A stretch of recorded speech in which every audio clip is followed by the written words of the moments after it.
Hello दोस्तों, स्वागत है आप लोगों का हमारे यूट्यूब चैनल महान सर में। और दोस्तों, हम लेके आए हैं आप लोगों के लिए पॉलिटी के 15 बेस्ट क्वेश्चन। ये क्वेश्चन सीधे सीधे एग्जाम में आते हैं। एग्जाम किसी का भी हो, कोई भी एग्जाम हो, आपका कोई भी एग्जाम हो सकता है। यूपी टीईटी का हो सकता है, यूपी पीईटी का हो सकता है, रेलवे का हो सकता है, एसएससी का हो सकता है। ऑल एग्जाम के लिए इंपॉर्टेंट क्लासें हैं। और मैं आप लोगों को बता देता हूं कि मैंने इतिहास की एक सीरीज चला दी है जिसमें मैं टॉपिक वाइज इतिहास करा रहा हूं। 10 से 12 लेक्चर उसमें हो भी चुके हैं, तो आप लोग उसको भी देख सकते हैं प्लेलिस्ट पे जाके। तो शुरू करते हैं इसको। और शुरू करते हैं। आज का पहला क्वेश्चन क्या है दोस्तों? पहला क्वेश्चन है दोस्तों, रामविलास पासवान के नवगठित राजनीतिक दल का क्या नाम है? बताना है आप लोगों को। इसका सही ऑप्शन क्या है? भारतीय किसान पार्टी था, भारतीय किसान कामगार है, भारतीय जनता पार्टी है, या लोक शक्ति लोक जनशक्ति है? तो जो रामविलास पासवान की जो नवगठित राजनीतिक दल है उसका नाम है लोक जनशक्ति, यानी कि ऑप्शन ए डी बिल्कुल सही जवाब है। अब नेक्स्ट क्वेश्चन की तरफ चलते हैं। क्वेश्चन क्या है दोस्तों? निम्नलिखित में से किस संघ शासित क्षेत्र के प्रशासक कहा जाता है? बताइए, ऐसा कौन सा आपका संघ शासित क्षेत्र है जिसके शासक को प्रशासक कहा जाता है? तो लक्षद्वीप है, दिल्ली है, पौंडीचेरी है, या चंडीगढ़ है? तो इसमें जो सही ऑप्शन है दोस्तों वो क्या है? आपका ऑप्शन ए बिल्कुल सही जवाब है। लक्षद्वीप के शासक को प्रशासक कहा जाता है, यानी कि ऑप्शन ए बिल्कुल सही जवाब है। बढ़ते हैं नेक्स्ट क्वेश्चन की तरफ। और नेक्स्ट क्वेश्चन क्या है दोस्तों? राष्ट्रीय राजधानी क्षेत्र के प्रशासक को किस नाम से जाना जाता है? यानी कि जो राष्ट्रीय राजधानी हमारी क्या है, दिल्ली, उसका जो प्रशासक है उसको क्या बोला जाता है? राज्यपाल बोला जाता है, मुख्य सचिव, या उपराज्यपाल, या फिर प्रशासक? तो इसका जो सही ऑप्शन है वो क्या है? ऑप्शन सी है। उसके जो राज्यपाल हैं या प्रशासक हैं उनको क्या बोला जाता है? उपराज्यपाल बोला जाता है, यानी कि ऑप्शन सी बिल्कुल सही जवाब है। बढ़ते हैं नेक्स्ट क्वेश्चन की तरफ। और नेक्स्ट क्वेश्चन क्या है? भारत के किस एकमात्र संघ राज्य क्षेत्र का अपना उच्च न्यायालय है? बताना है, ऐसा कौन सा आपका संघ राज्य है जिसका अपना खुद का हाई कोर्ट है? बताना है, लक्षद्वीप का है, दिल्ली का है, चंडीगढ़ का है, पौंडीचेरी का है? तो इसका जो दोस्तों सही ऑप्शन है ना, वो बिल्कुल सही जवाब आपका क्या है? ऑप्शन बी बिल्कुल सही जवाब है। दिल्ली का अपना खुद का हाई कोर्ट है, उच्च न्यायालय है। तो ये इसका सही ऑप्शन है। बढ़ते हैं नेक्स्ट क्वेश्चन की तरफ। और नेक्स्ट क्वेश्चन में क्या है? क्षेत्रीय परिषदों का गठन किसके द्वारा किया जाता है? बताइएगा। जो क्षेत्रीय परिषदें होती हैं उनको कौन गठित करता है? ए प्रधानमंत्री, बी गृह मंत्री, सी लोकसभा अध्यक्ष, और डी आपका राष्ट्रपति। तो कोई भी परिषद हो उसका गठन आपका कौन करता है? राष्ट्रपति ही करता है, यानी ऑप्शन डी बिल्कुल सही जवाब है। नेक्स्ट क्वेश्चन चलते हैं। नेक्स्ट क्वेश्चन क्या बोलता है? सामान्यतः किसी क्षेत्रीय परिषद की अध्यक्षता कौन करता है? कोई भी परिषद हो तो जनरली उसकी जो अध्यक्षता करता है वो कौन करता है?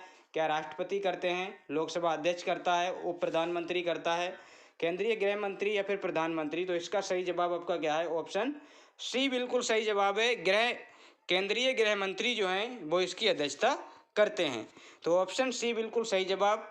नेक्स्ट क्वेश्चन क्या है दोस्तों? क्षेत्रीय परिषदों का सृजन हुआ किसके द्वारा हुआ? संविधान द्वारा हुआ, राष्ट्रीय विकास परिषदों द्वारा हुआ, सरकारी संकल्प द्वारा हुआ, या फिर संसदीय कानूनों द्वारा हुआ? तो बताना है, जो क्षेत्रीय परिषद हैं उनका सृजन कैसे होता है, उनका गठन कैसे हुआ है? तो वो आपका हुआ है संसदीय कानूनों के द्वारा हुआ है, यानी ऑप्शन डी बिल्कुल सही जवाब है। अब नेक्स्ट क्वेश्चन की तरफ चलते हैं। और नेक्स्ट क्वेश्चन क्या बोलता है? क्षेत्रीय परिषदों के गठन के संबंध में किस वर्ष प्रावधान किया गया? तो जो क्षेत्रीय परिषदें गठन की गई तो उनका प्रावधान कब आया था? ये आपका आया था 1950 में, 1952 में, 1956 में, 1990 में। तो इसके प्रावधान आए थे आपके 1956 में आए थे, यानी कि ऑप्शन सी बिल्कुल सही जवाब है।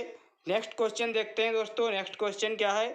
अंतर्राज्यीय परिषद की स्थापना कब हुई? बताइए, अंतर्राज्यीय परिषद की स्थापना कब हुई? तो ये जो दोस्तों हुई है 28 मई को तो हुई है, लेकिन 28 मई कब हुई है? 28 मई 1990 को हुई है, यानी ऑप्शन बी बिल्कुल सही जवाब है। नेक्स्ट क्वेश्चन दोस्तों, अंतर्राज्यीय परिषद की नियुक्ति कौन करता है? जो अंतर्राज्यीय परिषद होती है उसकी नियुक्ति कौन करता है? तो नियुक्ति जो भी करेगा वो आपका कौन करेगा? राष्ट्रपति करेगा, यानी कि ऑप्शन बी बिल्कुल सही जवाब है। कोई भी नियुक्ति आपका राष्ट्रपति ही अधिकतर करता है। नेक्स्ट क्वेश्चन की तरफ चलते हैं। नेक्स्ट क्वेश्चन क्या है? निम्नलिखित में से किसे सुपर कैबिनेट की संज्ञा दी गई है? सुपर कैबिनेट इसमें से कौन सी हो सकती है? योजना आयोग है, राष्ट्रीय विकास परिषद है, क्षेत्रीय परिषद है, अंतर्राज्यीय परिषद है। तो ये जो सुपर कैबिनेट है ना, ये आपकी योजना आयोग को दी गई है, यानी ऑप्शन ए बिल्कुल सही जवाब है। नेक्स्ट क्वेश्चन देखते हैं क्या है। योजना आयोग है, बताइए कि योजना आयोग क्या है। एक शासकीय विभाग है, एक मंत्रालय है, एक परामर्शदात्री संस्था है, एक क्या है स्वशासित निगम है। तो जो आपका ये क्या बोलता हूँ मैं, योजना आयोग है, ये आपकी क्या है एक परामर्शदात्री संस्था है, क्या है एक एडवाइजरी आपकी क्या है इंस्टीट्यूट है। तो इसका सही जवाब आपका ऑप्शन सी होता है। अब बढ़ते हैं नेक्स्ट क्वेश्चन की तरफ, और नेक्स्ट क्वेश्चन क्या बोल रहा है, निम्नलिखित में कौन संविधानेतर संस्था है। बताइए कौन सी है जो संविधान के बाद बनी हो, मतलब जब संविधान हमारा बन गया था, लागू हो गया था, उसके बाद बनी थी। तो ये आपकी कौन सी संस्था है, ये आपकी योजना आयोग। ये बाकी ये सारे के सारे संविधान में मिलते हैं और इसका जिक्र आपका संविधान में नहीं मिलता है, यानी कि ऑप्शन सी बिल्कुल सही जवाब है। नेक्स्ट क्वेश्चन क्या है, निम्नलिखित में कौन सा एक संविधान का अंग नहीं है। बताइए संविधान का अंग कौन सा नहीं है। निर्वाचन आयोग संविधान का अंग है, अंतर्राज्यीय परिषद संविधान का अंग है, योजना आयोग, वित्त आयोग। तो इसमें जो संविधान का अंग नहीं है वो आपका क्या है, योजना आयोग ही है जो संविधान का अंग नहीं है, यानी ऑप्शन सी बिल्कुल सही जवाब है। अब नेक्स्ट और लास्ट क्वेश्चन की तरफ आ गए हैं हम। भारत में योजना आयोग का गठन कब हुआ था। बताइएगा कि भारत में जो योजना आयोग बनी थी वो कब बनी थी। तो ये आपकी बनी थी 1950 में बनी थी, आज़ादी के बाद और हमारा संविधान लागू होने के बाद। तो इसका ऑप्शन क्या है, ऑप्शन ए बिल्कुल सही जवाब है। तो अगर आप लोगों को ये क्वेश्चन अच्छे लगते हैं तो वीडियो को लाइक करें और हमारे चैनल को सब्सक्राइब करें और बेल आइकन को भी प्रेस कर लें ताकि वीडियो की नोटिफिकेशन आप लोगों को मिलती रहे और आप लोग ऐसे अपनी तैयारी अच्छी से करते रहें, अपने एग्ज़ाम में बेहतर से बेहतर परफॉर्मेंस कर पाएँ। किसी भी एग्ज़ाम को क्रैक करने के लिए जो सबसे इम्पोर्टेंट चीज़ होती है वो आपकी प्रैक्टिस। तो यहाँ से प्रैक्टिस आप भरपूर करते रहें। तो फिर मिलते हैं किसी नेक्स्ट वीडियो में, तब तक के लिए धन्यवाद।